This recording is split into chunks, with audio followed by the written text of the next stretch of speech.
Assalamualaikum warahmatullahi wabarakatuh. Perkenalkan, nama saya Anindita Nareswari Lituhayu. Pada kesempatan kali ini, saya akan membahas mengenai demokrasi, kepemimpinan, dan penegakan hukum dalam perspektif Islam. Ketiga hal tersebut memiliki hubungan yang sangat erat karena semuanya berkaitan dengan bagaimana suatu masyarakat diatur agar tercipta keadilan, ketertiban, dan kesejahteraan bersama. Pertama, kita akan membahas mengenai demokrasi dalam perspektif Islam. Demokrasi pada dasarnya adalah sistem pemerintahan yang menempatkan rakyat sebagai pemegang kedaulatan. Dalam sistem demokrasi, masyarakat memiliki hak untuk memilih pemimpin, menyampaikan pendapat, serta ikut berpartisipasi dalam proses pengambilan keputusan. Dalam perspektif Islam juga, istilah demokrasi memang tidak dikenal secara langsung, tetapi terdapat nilai-nilai yang sejalan dengan prinsip demokrasi seperti musyawarah, keadilan, persamaan hak, tanggung jawab, dan penghormatan terhadap pendapat orang lain. Islam juga mengajarkan bahwa setiap keputusan yang menyangkut kepentingan bersama sebaiknya dilakukan melalui musyawarah, karena musyawarah itu menjadi sarana untuk mencari solusi terbaik dengan mempertimbangkan berbagai pendapat secara adil. Maka dari itu, meskipun bentuk pemerintahannya dapat berbeda-beda, nilai musyawarahnya tetap menjadi prinsip penting dalam kehidupan bermasyarakat.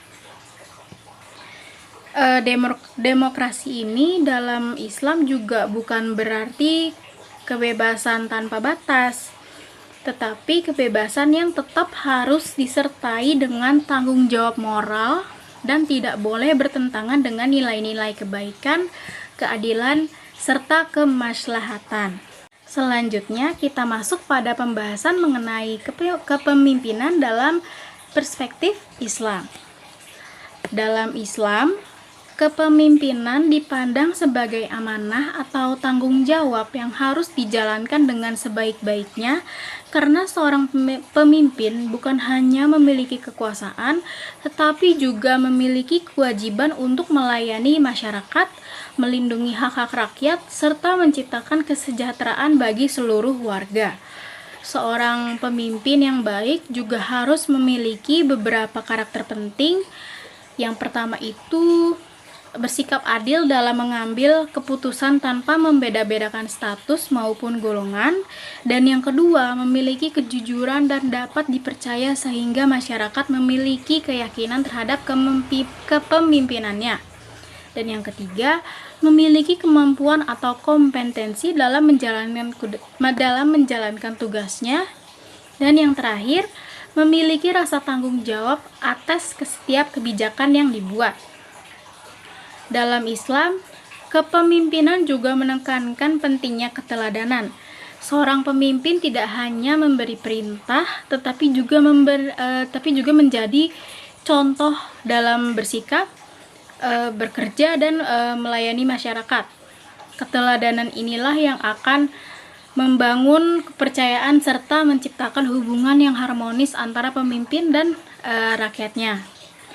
Selain itu, pemimpin juga harus terbuka terhadap kritik dan saran, karena sikap ini menunjukkan bahwa pemimpin itu tidak bersifat otoriter, melainkan mengutamakan kerjasama demi kepentingan bersama. Dan yang terakhir, pembahasan yang terakhir adalah mengenai penegakan hukum dalam perspektif Islam. Jadi hukum itu juga memiliki fungsi yang sangat penting dalam menjaga ketertiban di masyarakat. Dan penegakan hukum ini juga bertujuan untuk menciptakan keadilan, melindungi hak setiap individu, serta mencegah terjadinya berbagai bentuk pelanggaran.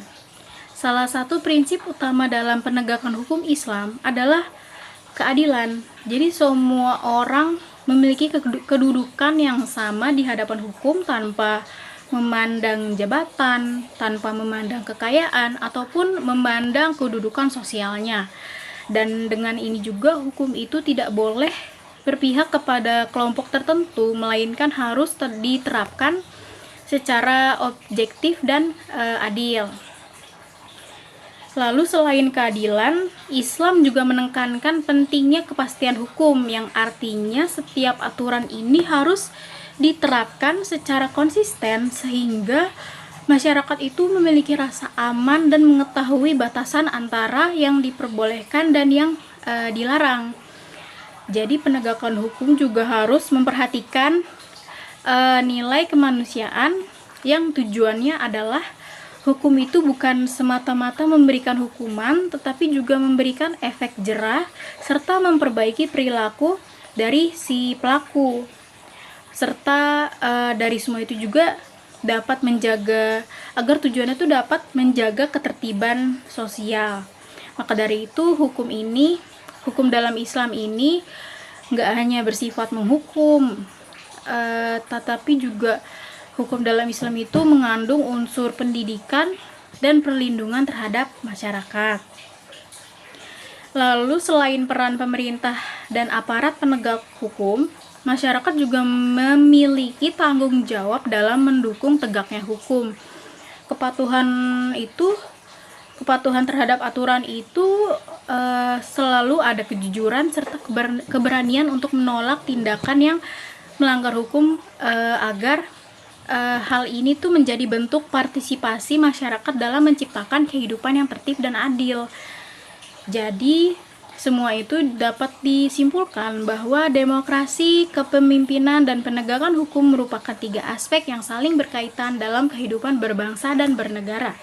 Dalam perspektif Islam, demokrasi diwujudkan melalui nilai musyawarah, keadilan, dan tanggung jawab. Kepemimpinan dipandang sebagai amanah yang harus dijalankan secara jujur, adil, dan penuh tanggung jawab. Sementara itu, penegakan hukum bertujuan untuk mewujudkan keadilan, menjaga ketertiban, dan melindungi hak seluruh masyarakat tanpa membedakan siapapun. Apabila ketiga prinsip ini diterapkan secara seimbang, maka akan tercipta kehidupan yang masyarakatnya itu damai, adil, serta mampu mewujudkan kesejahteraan bersama. Baik, sekian pemaparan dari saya. Terima kasih atas perhatian teman-teman. Terima kasih atas perhatian yang menonton. Semoga materi ini dapat menambah pemahaman kita mengenai demokrasi, kepemimpinan, dan penegakan hukum dalam perspektif Islam. Terima kasih.